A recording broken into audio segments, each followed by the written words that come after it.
नमस्कार। स्वागत है आपका टेकम सर हिस्ट्री चैनल पर। और हमारे इस चैनल पर जो है जितने भी वीडियो हैं वो सब आप जो है बहुत अच्छे से देखिए, ताकि जो शॉर्ट वीडियो भी हैं उनमें भी बहुत अच्छी अच्छी बातें और तरीके से बताई गई हैं। हर वीडियो में कोई ना कोई तरीका बताया गया है। आज हम इस वीडियो में सूफी आंदोलन जो है हमारे राजस्थान में, उसमें खास करके ख्वाजा मोइनुद्दीन चिश्ती के बारे में दे रखा है, उसके विषय में पढ़ेंगे। यदि वीडियो अच्छा लगे तो इसको लाइक कीजिएगा, आगे से आगे सब्सक्राइब कीजिएगा, अपने स्टेटस पे लगाइएगा, मीडिया पर जो है अच्छे से अच्छे इसको पहुंचाइएगा, ताकि मैं अच्छे अच्छे कंटेंट और लाता रहूं। और जल्द ही हम असिस्टेंट प्रोफेसर की जो है 1-2 दिन में जो है खूब प्रश्नों की सीरीज मैं एक ला रहा हूं। तो आप कोशिश कीजिए कि इसको ज़्यादा से ज़्यादा शेयर कीजिए। तो हम शुरू करते हैं राजस्थान में जो है सूफी संतों में ख्वाजा मोइनुद्दीन चिश्ती। ख्वाजा मोइनुद्दीन चिश्ती। और ख़ास बात है कि आप मुझसे जुड़ने के लिए एक व्हाट्सएप नंबर आपको यहाँ स्क्रीन पर दिख रहा है, जिसका जो नंबर है 6377891821 63 778 91 821। इस पर व्हाट्सएप के माध्यम से आप जुड़ सकते हैं। कॉल नहीं होगी इस पर, लेकिन व्हाट्सएप के माध्यम से जुड़ सकते हैं। और आप अपना कोई भी कंटेंट, आप अपना कहाँ से हैं, अपना पता, अपना एड्रेस मुझे इस व्हाट्सएप नंबर पे शेयर कीजिएगा। मैं आपको बहुत अच्छे से अच्छे कंटेंट उपलब्ध कराऊंगा। तो चलिए शुरू करते हैं आज की क्लास में ख्वाजा मोइनुद्दीन चिश्ती।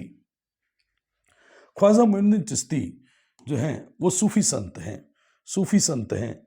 तो सूफी संत ख्वाजा मोइनुद्दीन चिश्ती को गरीब नवाज के नाम से जाना जाता है। गरीब नवाज, ख्वाजा मोइनुद्दीन चिश्ती को गरीब नवाज के नाम से जाना जाता है। गरीब नवाज या फ़कीर कहा जाता है। 1143 ईस्वी में जन्म हुआ था इनका। 1143 ईस्वी में सिजिस्तान के संजरी गांव में जो है फारस को ईरान भी कहते हैं, पर्शिया कहते हैं। फारस, ईरान या पर्शिया के सिजिस्तान या संजरी में इनका जन्म हुआ था। इनके पिता का नाम सैयद गयासुद्दीन था, तो माता का नाम शाह नूर था। 1192 में, परीक्षा के लिए बड़ा काम का है, 1192 ईस्वी में ये शिहाबुद्दीन मोहम्मद गौरी के साथ भारत आए थे। जब यहाँ पृथ्वीराज चौहान तृतीय राज कर रहा था। तो किसके काल में आए भारत? तो पृथ्वीराज चौहान तृतीय अजमेर और दिल्ली दोनों से शासन कर रहा था। और इसी के समय जब तराइन का पहला युद्ध मोहम्मद गौरी हार गया 1191 में, और वो चला गया यहाँ से और दोबारा आ रहा था, तो अब अपने साथ ख्वाजा मोइनुद्दीन चिश्ती को लेकर के आया। सूफी संत ख्वाजा मोइनुद्दीन चिश्ती जो है, उस मोहम्मद गौरी ने इनको सुल्तान उल हिंद की उपाधि दी, माने हिंदुस्तान का आध्यात्मिक गुरु जो है वो कहा। मोहम्मद गौरी ने ख्वाजा साहब को सुल्तान उल हिंद कहा। यहाँ आए तो पृथ्वीराज चौहान तृतीय का काल था। उपाधि इनको आफताब हिंद मिली है। उपाधि मिली है। आफताब का मतलब होता है सूरज। तो हिंदुस्तान का सूरज कहा है, आफताब हिंद कहा गया है इनको। इनकी कर्मस्थली अजमेर रही। अजमेर आए पृथ्वीराज चौहान तृतीय के समय। और इनका खानकाह जो है, खानकाह वो जगह होती है, परीक्षा के लिए काम का है, जो एसएसटी से तैयारी कर रहे हैं, फर्स्ट ग्रेड की तैयारी कर रहे हैं, उनके सब्जेक्ट पेपर में भी बहुत इंपॉर्टेंट है। खानकाह जहाँ सूफी संत निवास करते हैं, धर्म चर्चा करते हैं, वो खानकाह कहलाता है। तो इनका खानकाह जो था, निवास स्थल था, वो अजमेर ख्वाजा साहब की दरगाह जहाँ है वही खानकाह था। और ये भारत में कौन से सिलसिले को बनाते हैं? तो चिश्ती सिलसिला। भारत में आने वाले सिलसिलों में पहला सिलसिला चिश्ती सिलसिला था। और चिश्ती सिलसिले के संस्थापक ख्वाजा मोइनुद्दीन चिश्ती थे। ख्वाजा मोइनुद्दीन चिश्ती जो है चिश्ती सिलसिले के संस्थापक। भारत में आने वाला सबसे पहला सिलसिला चिश्ती सिलसिला था। इतनी सी बातें भी एसएसटी के सेकंड ग्रेड के पेपर में पूछी गई हैं कि चिश्ती क्या है, तो एक सिलसिला है सूफी जैसे हमारे यहाँ संप्रदाय होते हैं वैसे इस्लाम में जो है सिलसिले होते हैं। इनकी पुत्री का नाम, ख्वाजा साहब की पुत्री का नाम बीबी हाफिज जमाल थी, जो आध्यात्मिक क्षेत्र में बहुत अग्रणी थी। उस्मान हारूनी के शिष्य थे, उस्मान हारूनी के शिष्य थे। ये बात जो है प्रवक्ता तकनीकी विभाग कॉलेज लेक्चरर के पेपर में पूछी गई है 2021 में कि इनके गुरु का नाम क्या था। 1236 ईस्वी में इनकी मृत्यु हो गई। 1143 में जन्मे और 1236 हो गए, 1236 हो गए। अजमेर में ही मृत्यु हुई, तो अजमेर में इनकी दरगाह बनी हुई है। इनकी दरगाह अजमेर में बनी हुई है। संगीत और योग को बहुत महत्व देते थे। वैसे भी चिश्ती सिलसिले वाले संगीत और योग को बहुत महत्व देते हैं। फिर उसके बाद आप गौर करें तो ख्वाजा साहब के बारे में हम बात करें तो ख्वाजा मोइनुद्दीन चिश्ती पृथ्वीराज चौहान तृतीय के काल में मोहम्मद गौरी से के साथ आए थे। उसके बाद इनकी दरगाह की बात करें तो इसको भारत का मक्का कहते हैं। मक्का मदीना सऊदी अरब में है। सऊदी अरब में मक्का मदीना है और इस्लाम धर्म का सबसे बड़ा केंद्र है विश्व में। इस्लाम धर्म का सबसे बड़ा में जो है उर्स लगता है, वहाँ केंद्र है। लेकिन भारत में इस्लाम धर्म का सबसे बड़ा उर्स और सबसे बड़ा केंद्र कहीं है तो वो अजमेर दरगाह है। और अजमेर दरगाह जो है वो दरगाह ईरानी और हिंदुस्तानी शैली में बनी हुई है। ईरान के थे, हिंदुस्तान आए तो दोनों शैलियों में बनी होगी। इसका निर्माण इल्तुतमिश ने ईंटें लगवा के करवाया था। मतलब इसका जो शुरुआती निर्माण है पूरा पक्का नहीं, कच्चा निर्माण जो है वो इल्तुतमिश ने करवाया ईंटें लगाकर। तो याद रखो, इल्तुतमिश ईंटें लगाता है और इल्तुतमिश जो है उसने ये निर्माण करवाया और पूरा करवाया था मुगल राजा हुमायूं ने। दूसरा मुगल राजा हुमायूं ने इसको पूरा करवाया था। पूछा जाए कौन सा सुल्तान, इल्तुतमिश ने पैसा दिया और यहाँ दरगाह का निर्माण करवा दिया लेकिन खुद नहीं आया। खुद नहीं आया। दिल्ली सल्तनत में कोई सुल्तान खुद पहली बार आया तो मोहम्मद बिन तुगलक था। तो सबसे पहले दरगाह पर पहली बार दरगाह पर आया तो कौन सा सुल्तान आया? तो इतिहास का बुद्धिमान मूर्ख राजा मोहम्मद बिन तुगलक जूना खां आया। उसके बाद अकबर की बात करें तो अकबर ने 14 बार यात्रा की है। 14 बार अकबर 14 बार जियारत करने आया था ख्वाजा साहब की दरगाह पर। ख्वाजा साहब की दरगाह पर 14 बार आया था। 1562 से लेके 80 तक के बीच में इसने यात्रा 14 बार की। पहली बार 1562 में की। ये कॉलेज लेक्चरर के जो है हिस्ट्री सब्जेक्ट के पेपर में वहाँ पूछा गया था, सामान्य पेपर में भी आ सकता है। और 80 में अंतिम बार गया था। गौर कीजिए, 80 में अंतिम बार गया।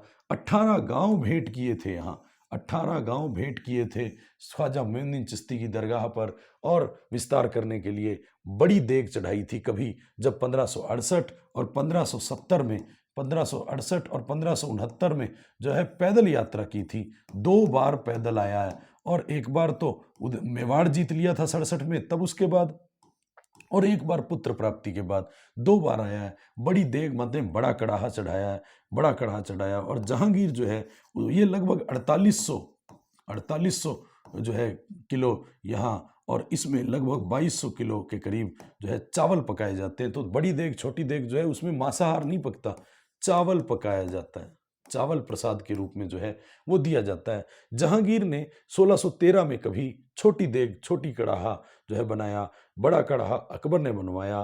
तो अकबर और जहांगीर दोनों चिश्ती सिलसिले से जुड़े हुए हैं। अकबर यहाँ 1571 में मस्जिद का निर्माण भी करता है जो अकबरी मस्जिद है। अकबरी मस्जिद दरगाह में स्थित है जो अकबर ने बनवाई थी। पहली से छठी रज्जब के महीने में आप गौर करें थोड़ा सा कि यहाँ आपको पता है इस्लामी कैलेंडर जो है, इस्लाम का कैलेंडर जो है इस्लामी कैलेंडर, उस इस्लामी कैलेंडर हिजरी संवत कहलाता है, हिजरी संवत। और ये हिजरी संवत जो है इसके 12 महीने होते हैं। उस 12 महीनों में 12 महीने हैं जिसमें पहला महीना जो है मुहर्रम का होता है। मुहर्रम त्यौहार भी होता है लेकिन मुहर्रम पहला महीना भी होता है। तो इम्पोर्टेंट है कि इस्लामी कैलेंडर का पहला महीना मुहर्रम होता है। ताजिए निकाले जाते हैं मुहर्रम पर, मुहर्रम त्यौहार भी होता है। और अंतिम महीना यानी 12वां महीना जिलहिज का होता है, जिलहिज का होता है। अंतिम महीना जिलहिज का होता है। लेकिन 7वां महीना रज्जब का होता है, बहुत इंपॉर्टेंट है। और रज्जब का महीना 7वां महीना होता है। आप गौर करें ख्वाजा साहब का उर्स जो लगता है वो रज्जब के महीने में लगता है और पहली से छठी रज्जब की तारीख को लगता है। 1 से 6 रजब तारीख को लगता है। तो अब गौर करें, 1 और 6 7 होते हैं, तो 7वां महीना हो गया रजब, 7वां महीना हो गया। और यहाँ जो उर्स जब लगता है तो झंडा चढ़ाने का काम बुलंद दरवाजे पे भीलवाड़ा का गौरी परिवार उद्घाटन करता है। तो भीलवाड़ा का गौरी परिवार जो है अपने आप को मानता है कि वो मोहम्मद गौरी का वंशज है। ख्वाजा साहब की पुस्तक 1215 में जो उन्होंने लिखी वो कंजुल असरार है, आज तक पूछी नहीं गई है, परीक्षा के लिए काम की है, परीक्षा के लिए काम की है। ख्वाजा साहब की पुस्तक का नाम कंजुल असरार था, कंजुल असरार था। आप गौर करें, ख्वाजा साहब की पुस्तक का नाम कंजुल असरार था। फिर उसके बाद हम आगे बढ़ें तो दरगाह का जो मूल निर्माण करवाया था वो तो ईंटें लगा के इल्तुतमिश ने कराया, लेकिन दरगाह को पक्का बनवाया तो वो मांडू के सुल्तान गयासुद्दीन खिलजी ने करवाया था। गयासुद्दीन खिलजी ने मुख्य दरवाजे, वैसे 3 द्वार हैं दरबार में, एक निज़ाम द्वार है, ये मुख्य द्वार है, मुख्य द्वार तो हैदराबाद के निज़ामों ने करवाया था। हैदराबाद के निज़ामों ने मुख्य द्वार निज़ाम द्वार बनवाया था। और ये मोहम्मद उस्मान अली जो नवाब वहाँ का निज़ाम था, उस्मान अली, उसी ने बनवाया था, उस्मान अली खान ने बनवाया था निज़ाम द्वार। शाहजहानी द्वार शाहजहां ने बनवाया था, शाहजहां ने शाहजहानी द्वार बनवाया। साथ साथ में शाहजहां ने इसी में जामा मस्जिद बनवाई, अकबरी मस्जिद अकबर ने तो जामा मस्जिद शाहजहां ने बनवाई। बुलंद दरवाज़ा इस गयासुद्दीन खिलजी ने बनवाया, गयासुद्दीन खिलजी ने बनवाया। और दरगाह की सबसे बड़ी इमारत है तो वो बुलंद दरवाज़ा है। बुलंद दरवाजे पे ही झंडा चढ़ाई की रस्म होती है। ख्वाजा साहब की दरगाह पर यदि कोई मराठा आया तो सबसे पहले शिवाजी का पोता, शिवाजी का पौत्र, शिवाजी का पौत्र शाहू जी जो है वो आया था यहाँ पे। शाहू जी ने जो है यहाँ आया, यहाँ पे दरगाह पर चद्दर चढ़ाने की और चद्दर चढ़ाने की रस्म होती है। ये दरगाह जो है इस पे बहुत बड़े बड़े कलाकार, बड़े बड़े उद्योगपति, बड़े बड़े जो हैं लोग आते हैं यहाँ दरगाह पर जो है चादर चढ़ाने के लिए। ख्वाजा मोइनुद्दीन चिश्ती सांप्रदायिक देवता, सांप्रदायिक संत हैं। और सांप्रदायिक संत ख्वाजा अद्वैतवादी हैं। अद्वैतवादी का मतलब आत्मा परमात्मा दो नहीं मानते हैं, ये एक ही मानते हैं। इसका मतलब जो है ख्वाजा मोइनुद्दीन चिश्ती वो सांप्रदायिक संत हैं। अजमेर जो है ब्रह्मा जी का भी मंदिर है तो ख्वाजा साहब का भी वहाँ दरगाह है। इसका मतलब धार्मिक एकता का प्रतीक है अजमेर। अजमेर भारत का मक्का कहलाता है, अंडों की टोकरी कहलाता है। अजमेर भारत का मक्का कहलाता है, अंडों की टोकरी कहलाता है। राजस्थान का नाका कहलाता है, अंडों की टोकरी राजस्थान का नाका। और राजपुताना की कुंजी राजस्थान का जिब्राल्टर जो है अजमेर में। ये अजमेर जो है आप गौर करें कि ख्वाजा साहब के बेटे ख्वाजा फखरुद्दीन चिश्ती थे। ख्वाजा साहब के पुत्र फखरुद्दीन चिश्ती थे। आप गौर करें, फखरुद्दीन चिश्ती। ख्वाजा साहब की बेटी का नाम अभी हमने पढ़ा, ये देखिए बेटी का नाम पढ़ा, तो बेटी का नाम जो है बीबी हाफिज जमाल, जो आध्यात्मिक क्षेत्र में अग्रणी थी।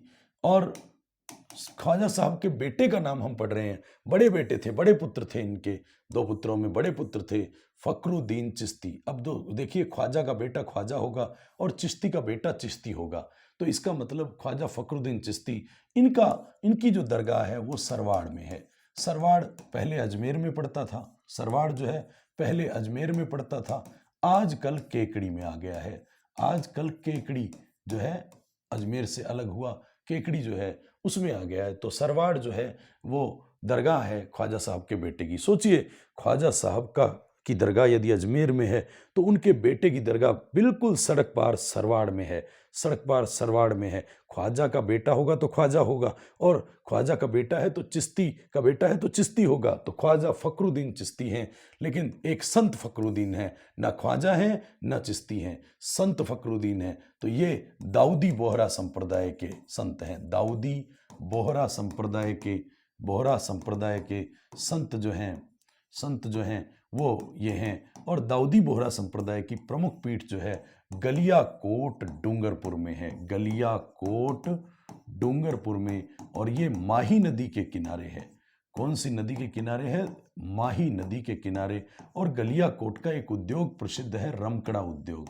घिया पत्थर की मूर्तियां बनाई जाती हैं, ये रमकड़ा उद्योग गलियाकोट का प्रसिद्ध है। तो घिया पत्थर यानी सॉप स्टोन, की मूर्तियां बनाने का उद्योग है, सोप स्टोन यानी घिया पत्थर की मूर्तियां, वही गलियाकोट में रुमाही नदी के किनारे दाऊदी बोहरा संप्रदाय संत फकरुद्दीन की दरगाह है। इसमें ना तो ये चिश्ती हैं और ना ही ये ख्वाजा हैं। इसका मतलब ख्वाजा आ जाए और चिश्ती आ जाए फकरुद्दीन के साथ तो इसका मतलब वो ख्वाजा साहब के बेटे हैं, तो उनकी दरगाह तो सड़क पार ही होगी, सरवाड़ में होगी। तो यदि ख्वाजा और चिश्ती नहीं दिया हुआ संत हैं तो श्योर हो गया कि दाऊदी बोहरा के हैं और गलियाकोट में जो है इनकी दरगाह है। हमीदुद्दीन नागौरी, ख्वाजा साहब के एक चेले शिष्य जो हैं ख्वाजा साहब के, वो हमीदुद्दीन नागौरी हैं। हमीदुद्दीन नागौरी जो है नागौर के थे। नागौर में इनका खानकाह था, मतलब निवास करते थे ये यहाँ। लेकिन जन्म इनका दिल्ली में हुआ है, बहुत इंपॉर्टेंट बात है, जन्म दिल्ली में हुआ है लेकिन इनका खानका नागौर में था और नागौर में सुआल गांव में ये हमीदुद्दीन नागौरी जन्मे हैं। हमीदुद्दीन नागौरी की विशेष बात है कि ये जो हमीदुद्दीन नागौरी हैं ये ख्वाजा साहब के चेले। ख्वाजा साहब ये कृषि का कार्य करते थे, कृषि से जीवन यापन करते थे और मांसाहारी नहीं थे यानी शाकाहारी थे। वैसे सारे सूफी संत, जितने भी सूफी संत थे वो मांसाहारी थे लेकिन ये शाकाहारी थे। इनको सुल्तान ए तरीकीन यानी सन्यासियों का सुल्तान कहा जाता है। और ये उपाधि जो दी वो ख्वाजा मोइनुद्दीन चिश्ती ने दी थी। ख्वाजा मोइनुद्दीन चिश्ती माने जो अभी हमने ख्वाजा साहब पढ़ा, गरीब नवाज ने इस उपाधि दी अपने इस चेले को हमीदुद्दीन नागौरी। वैसे हमीदुद्दीन नागौरी जो है वो कृषि से जीवन यापन करते थे, शाकाहारी थे और सुल्तान तरीकीन ये जो है मांस नहीं खाते थे, ये शाकाहारी थे, ये तरी खाते थे। इसका मतलब सुल्तान तरीकीन, सन्यासियों का सुल्तान कहा ख्वाजा साहब मोइनुद्दीन चिश्ती ने। नरहड़ पीर की बात करें, हजरत शक्कर बाबा पीर या नरहड़ पीर, इनको वागड़ का धनी कहा जाता है। बागड़ क्षेत्र का बागड़ का धनी कहा जाता है नरहड़ पीर। और इन शक्कर बाबा पीर की दरगाह चिड़ावा झुंझुनू में है। चिड़ावा झुंझुनू में इनकी दरगाह स्थित है और यहाँ जन्माष्टमी के दिन मेला लगता है। जन्माष्टमी आप जानते हैं कब होती है? तो भाद्रपद कृष्ण अष्टमी को, जिस दिन कृष्ण जन्मे थे, कृष्ण जन्माष्टमी होती है। वही अष्टमी जो है ठीक अगले दिन गोगा नवमी होती है कृष्ण जन्माष्टमी के।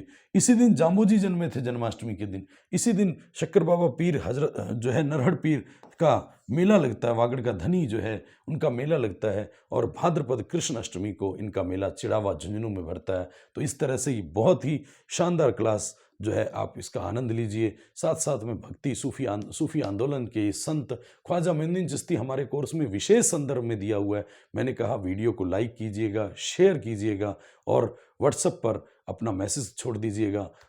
कहाँ से हैं आप और क्या तैयारी कर रहे हैं, किस तैयारी का वीडियो चाहिए आपको, कौन सा टॉपिक चाहिए, तो आप इसकी जानकारी मुझे भेज देंगे तो हम अवश्य आगे काम करते रहेंगे, अच्छा सा काम करते रहेंगे, अच्छे अच्छे वीडियो आते रहेंगे। अपना ख्याल रखिएगा। धन्यवाद।